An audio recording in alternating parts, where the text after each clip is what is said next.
Saknungan, hindi ginto't pilak na kumikislap sa liwanag.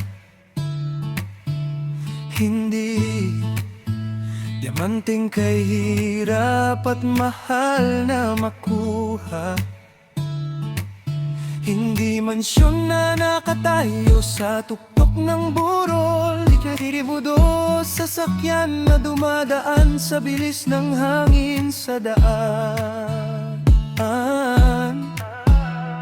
Sa mundo'y maraming bagay na inakala nating kayamanan, ngunit lahat iyon ay pansamantala lamang at mawawala. Wala namang makakapantay sa kanyang init na yakap. Diyos ang aking presensya, kanyang pag-ibig ng aking tahanan, kibo at pisan. Sa mga gabing dilim may bumabalot sa paligid, mga tanong na parang alon ay umaako sa isip. Wala akong ibang makakapitan kundi sa kanyang pangalan. Siya ang ilaw na nagliliwanag sa kadiliman kong nararanasan. Pinapagaan niya ang bigat ng mundo sa aking balikat. Binibigyan ako ng lakas na hindi ko akalain na meron ako. Bawat hakbang ay kanyang binabantayan, bawat hininga ay kanyang binibibigyang halaga. Diyos ang aking presensya, walang katulad, walang katapusan.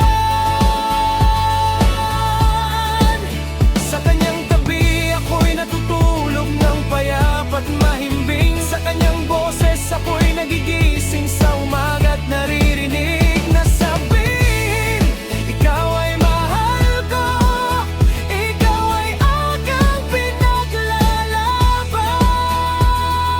Diyos ang aking presensya, aking liwanag, aking daan, aking tagapagligtas, aking hari, aking ama. Bawat araw na kasama siya'y isang regalong di may iparating. Diyos ang aking presensya.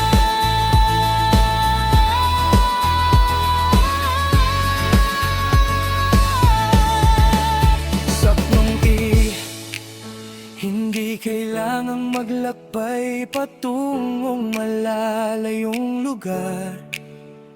Hindi kailangang gumastos ng maraming salapi o ginto. Nasang aking puso't isip na siya'y laging naririyan, kahit sa gitna ng dagat o sa tuktok ng bundok na matarik.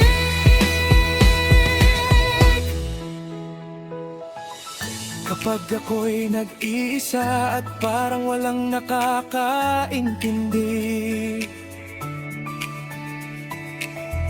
siya ang unang nakakarinig ng aking mga dasal at hiling. Walang ibang kayamanan na maaaring makumbinse. Diyos ang aking presensya, kanyang pagpapalalig, walang katapusan. Sa kanyang gabi ako'y natutulog ng payapa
gising siya.